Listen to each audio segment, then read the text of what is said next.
Good morning students. आज हम दीर्घवृत्तीय प्रश्नों का चौथा प्रश्न करेंगे। आशय स्पष्ट कीजिए, जिसका कि हम क पहले भी कर चुके हैं। तो आज हम ख वाला करेंगे। ख में है आपका, किंतु डूबने या गिरने हमने न दिया तरुणाई को। हमने जब ये कविता पढ़ी तो इसके परिचय में भी जाना था कि इस कविता का जो स्वर है वो उत्साह का और जोश का है। तो इसमें हर कार्य उत्साह और जोश से भरा हुआ दिखाया गया है। तो उसी के आधार पर इस पंक्ति का आशय स्पष्ट करते हुए हमें यह बताना पड़ेगा कि कितनी भी परेशानियां, कष्ट या कठिनाई आए, लेकिन हम कभी भी स्वयं को पीछे नहीं हटने देंगे। तो इस पंक्ति के आधार पर इसका आशय स्पष्ट होगा। प्रस्तुत पंक्ति का आशय यह है कि मुसीबतों और कष्टों को सहते हुए हम निरंतर आगे बढ़ते रहे, लेकिन स्वयं को हारने नहीं दिया। अर्थात कोई भी कष्ट आया तो उसे सहते रहे, लेकिन हम लगातार उत्साह से भरकर आगे बढ़ते रहे।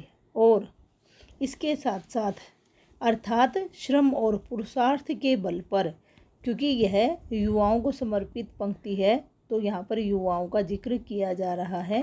अर्थात श्रम और पुरुषार्थ के बल पर युवाओं ने सभी कठिनाइयों को तुच्छ बना दिया। वो कभी भी कठिनाई और परेशानियों के आगे झुके नहीं, स्वयं को सदा ही अडिग रखा।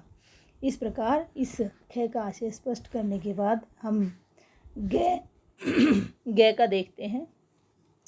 मानव पुतलों के अज्ञेय सपनों का झंडा और उठे। हमने कविता में भी पढ़ा था कि मानव पुतलों का मतलब है कि जो नवयुवक हैं, हमारे देश के भविष्य हैं, उन्होंने अपनी आंखों में अज्ञेय, जो किसी को पता नहीं, जो कि अज्ञात हैं, ऐसे सपनों को संजोया हुआ है। तो उन सपनों का झंडा और ऊंचा उठे, अर्थात उन्होंने जो सपने देखे हैं वो उनके पूरे हों। तो पंक्ति के आधार पर हमारा आशय होगा, प्रस्तुत पंक्ति का आशय यह है कि हमारे देश के नौजवान भविष्य के लिए नव निर्माण करें। अर्थात देश के भविष्य के लिए वो कुछ नया निर्माण करें और उनकी आकांक्षाओं को पूरा करने वाले सपनों का गौरवशाली झंडा ऊंचा उठता रहे। अर्थात हमारे जो देश के नौजवान हैं वो देश के लिए कुछ नया करने की सोचें, और इसके साथ साथ उनकी जो सोच है, उनके जो अरमान है, इच्छाएं हैं, उसी के आधार पर हमारे देश का जो झंडा है वो हमेशा ऊंचा उठता रहे, कभी भी झुके नहीं।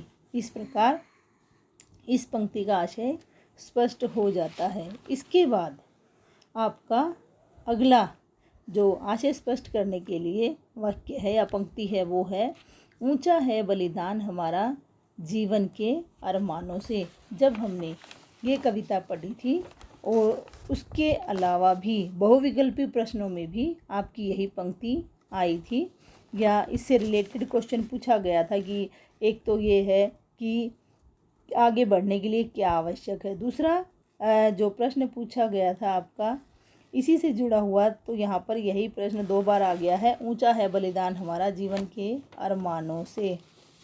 इस पंक्ति के आधार पर हम यह कह सकते हैं कि जो ये कविता है उसमें एक तो निरंतर बढ़ने के लिए कहा गया है और वैसा ही हमारा उद्देश्य भी बताया गया है। कभी भी अपने कार्य को किसी मुसीबत या कठिनाई के कारण न छोड़कर धैर्य से काम लेते हुए अपनी इच्छा शक्ति के आधार पर आगे बढ़ना है। तो यहाँ पर इस पंक्ति के माध्यम से जो कवि हैं वो हमें बताना चाहते हैं कि हमारे अरमानों से बढ़कर हमारा देश के लिए किया गया बलिदान है। तो उसके आधार पर इस पंक्ति का आशय होगा, प्रस्तुत पंक्ति का आशय यह है कि हम भारतीयों के सपने व अरमानों से भी बढ़कर देश के लिए किया गया बलिदान है। अर्थात हम जो भारतीय हैं, यदि हमने अपने कोई सपने या अरमान संजो रखे हैं तो उससे भी कहीं बढ़कर हमारा देश के लिए किया गया बलिदान या कुर्बानी है। देश के सामने सब कुछ छोटा या तुच्छ है, चाहे वे हमारे सपने ही हों। तो इस प्रकार यहाँ इन पंक्तियों का आज आशय स्पष्ट हो चुका है और आपका लिखित कार्य भी यही आशय स्पष्ट किए गए चौथा प्रश्न होगा और इससे आगे हम कल करेंगे। आपका दिन शुभ हो। धन्यवाद।